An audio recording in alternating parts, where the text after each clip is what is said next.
Here at the drill line to start, we will go into run mode. Then you will begin by processing the file, the sequence you would like. You choose the program. Up to 6 different programs can be ran at once. Once you have chosen your program, you will process the file, engage the program, and start it. The machine will start. The laser will hit the end of the metal, and the program will begin to drill.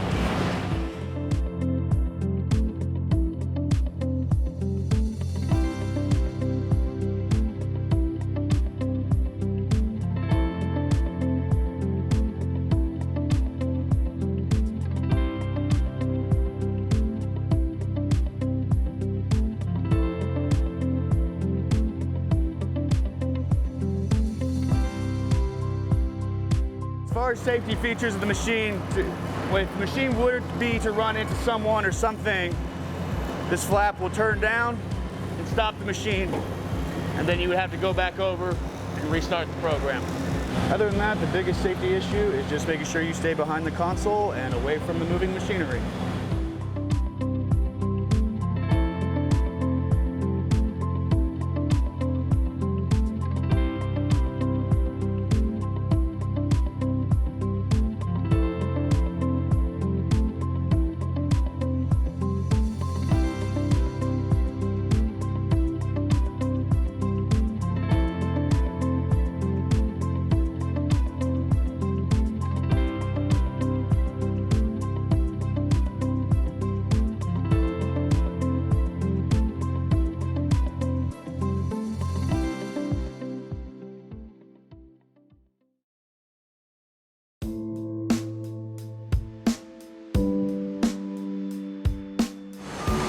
So when you first start setting one of these up, you can go through and it'll actually tell you a lot of the setup and how to actually set the machine up itself.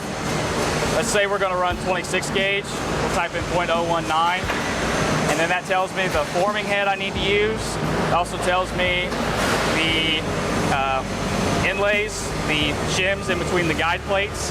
It also tells you its recommended pressures in order to run depending on what gauge you're running.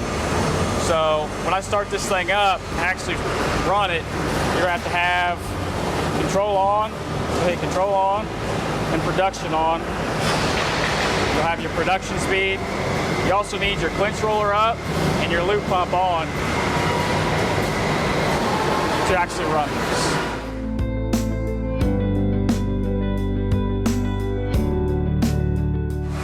So while you're running these things, one thing to always do, never put your hand on this side. If you put it on this side, you're gonna feel this steam right here. But I always keep my hand on this side of the machine, so that way it's pushing away.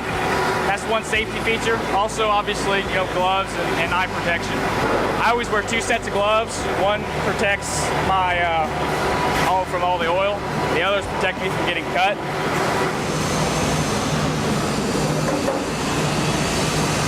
Another thing I always do here is I always cut these off. Just take a pair of little bolt cutters or snips or something, cut these off.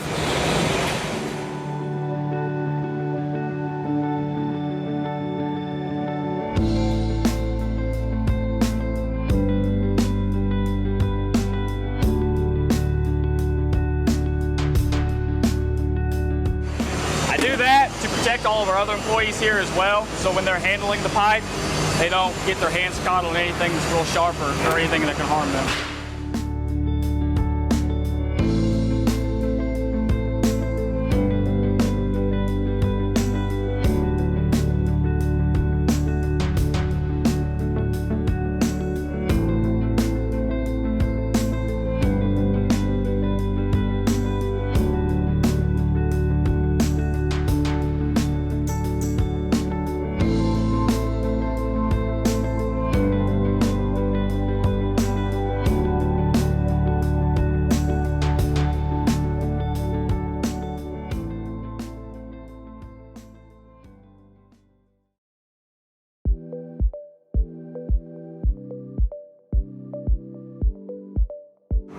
This is our seam welder. I'm going to be choosing a metal gauge.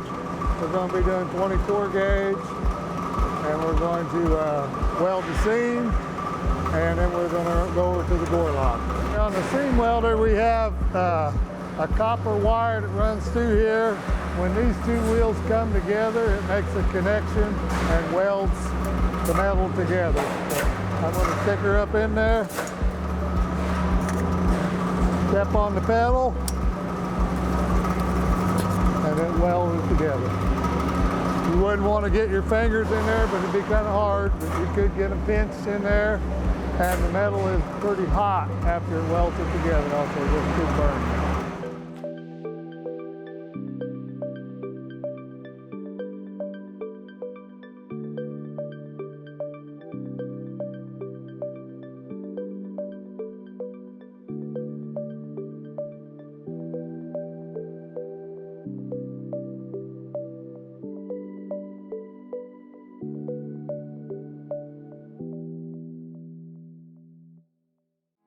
So this is our Gore Lock machine. We have our forming wheels here. This wheel moves forward and backwards, and they also turn to make the lock. You want to keep your hands away from this area. They have a guard that goes over this wheel, and then when we're forming, they come together, make the connection, and then make the lock. So this is our toggle switch that brings our forming wheel in. And then there's a button on top that makes it go around. And then it pulls back, brings it out of there. This is our speed, how fast it goes around. It will go really, really fast. We don't recommend that. We recommend you keep it down around 3 or 4. Then we move to this side of the machine.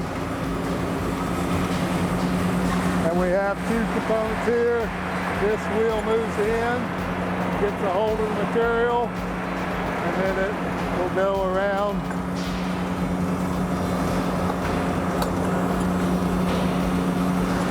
And the circle will make the connection. So I'm going to put my piece of metal in there. We're going to want to watch out for sharp edges around the top. Where again, we got to hold on to material, but we want to stay away from this wheel. So I'm going to come in, get a hold of it, set my speed over here to a low speed, go around one time, go a little bit deeper. It's kind of like a joystick on a game. Go a second time, and then I can come the rest of the way in. You notice I'm keeping my hand right here up away from the wheels, but you have to have your hand in there. And I got the sharp edge, I'm just pinching it. I'm not holding the top, I'm just pinching the metal to hold it in there. Then you come off and you got to get it out of there.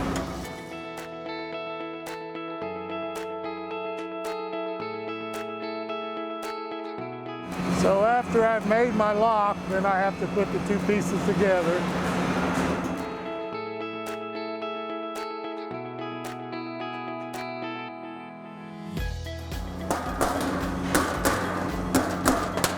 Once you got them clinched together, when we come to this side, you have your pedal down here that opens the arm so you can place your piece in there.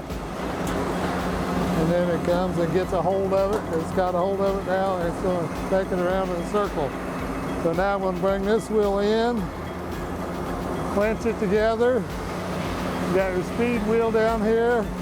It's going to tell it to go around. So as you can see, it goes around, and we're going to clench it all the way together.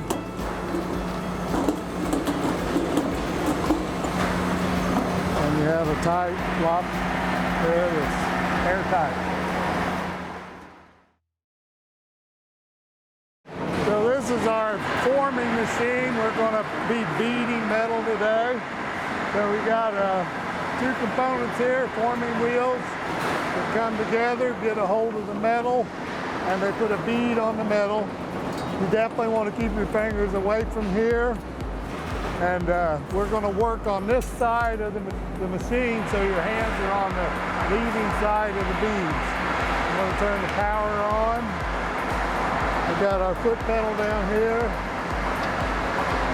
And I'm going to demonstrate how to do that. So I'm going to come down, get a hold of it, We'll come over here on this side, and I'm going to run it around there one time, tighten it on down, and come around a second time.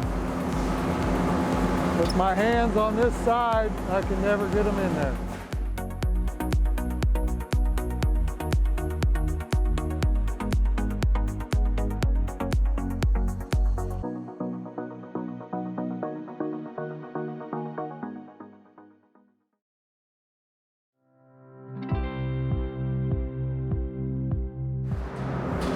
So we're setting up on the brake here. We are going to choose our gauge, and we're going to set our back gauge.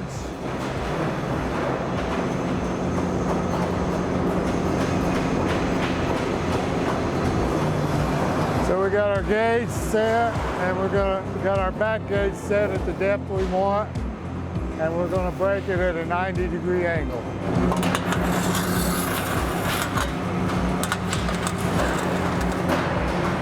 So I'm lining up my back gauge stops. I don't want to put my finger underneath there, so I'm going to use a piece of metal and move the stops. You don't want to ever put your fingers in the dies. Got our dies set. You got your foot pedal. You'll just come down on it slowly. Keep your hands back, and you got your brake.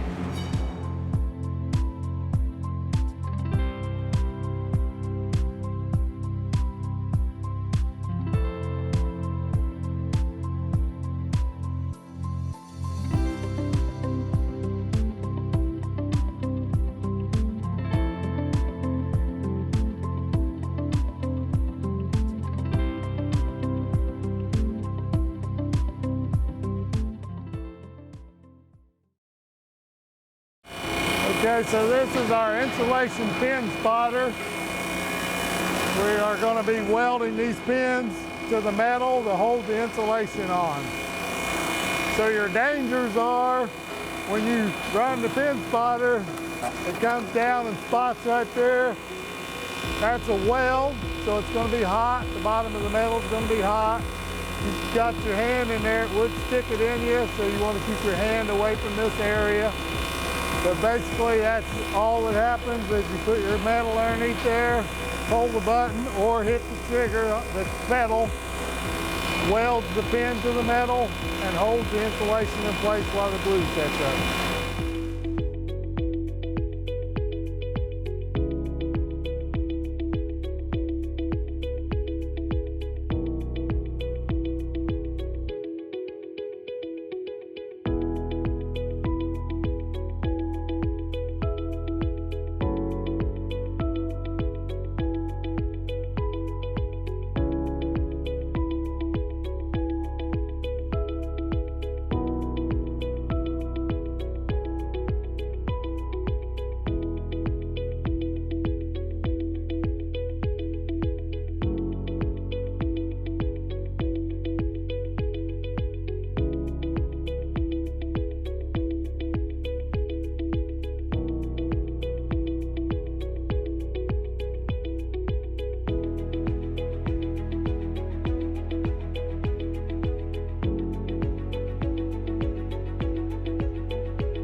This is our powered roll. We got our forward and reverse pedal here.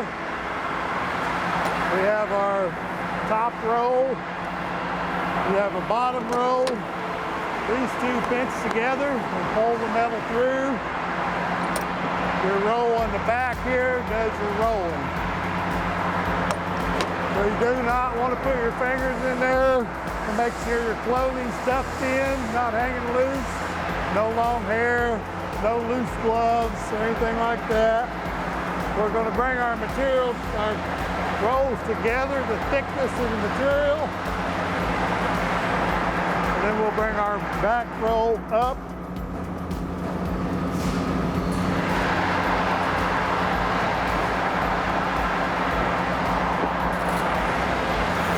And we're going to try and get a round piece here. So we're going to stick her in there, put a little kink up on it, roll it on through. keep your hands away from this area.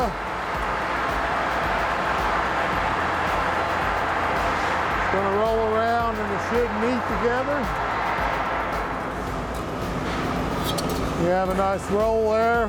Have our emergency cable here. If this gets tripped, you could trip it with your foot if you need to stop it. If your metal falls down on it and trips it, it will shut the machine off. And then you would have to reset it over here at our reset button down here and then turn the power back on.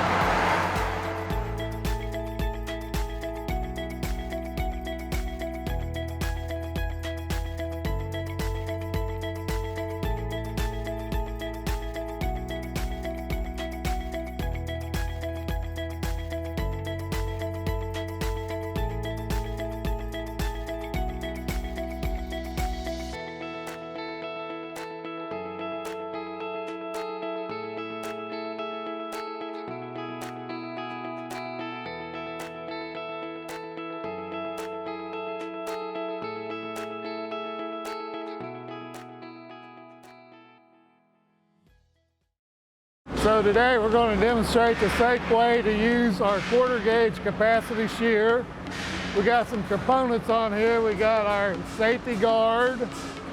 When it's up, the shear will not work. When it's down, it's ready to go. We have our hold downs and we have our shear blade underneath there. There's about 2,000 pounds of pressure on each one of these. When you're shearing metal, you want to stay on this side of the safety guard. That way you cannot get into the shear. We don't want you putting your fingers underneath of there.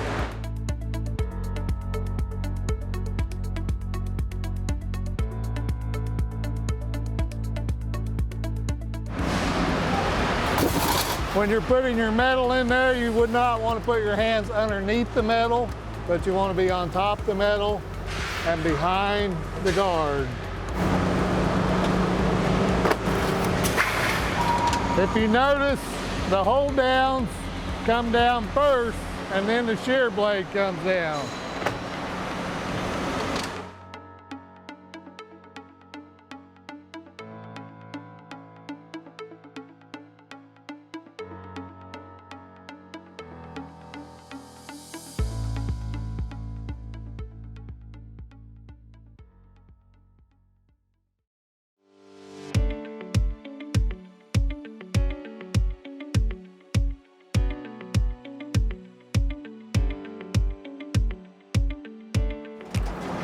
Okay, so we got our TDF machine. We're working here.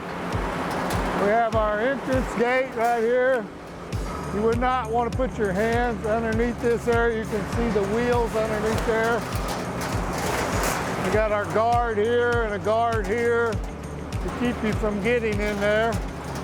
And as you run the material in there, you just put it against the back gauge and feed it in there and it takes it on down. When you're on this end catching, you just want to keep your hands outside of the guard area. You would not want to reach up in there because the wheels run all the way down. And just watch out for sharp edges.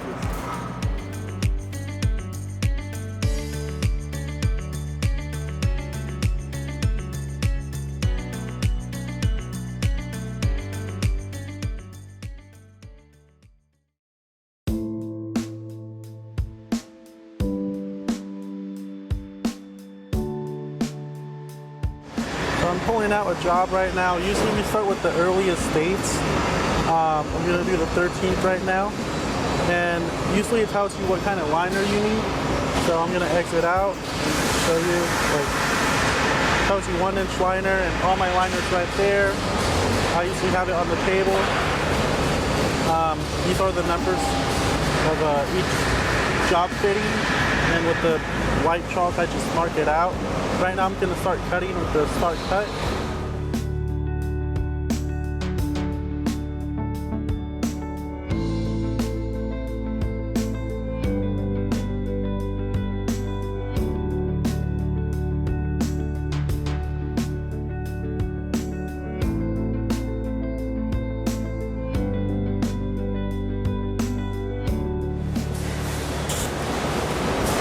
the sheet is done, I just go to park it.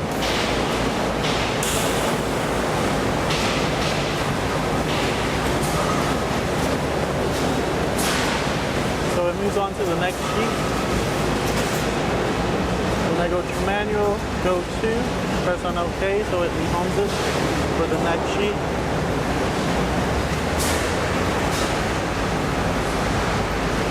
Then I go to auto cut, and at this point, I usually use my knife to cut the extra stuff that I have to cut, but I can just whip cut it as well. So I'm done. I'm complete with that sheet. And go back to the sheet before and just write the number that I need.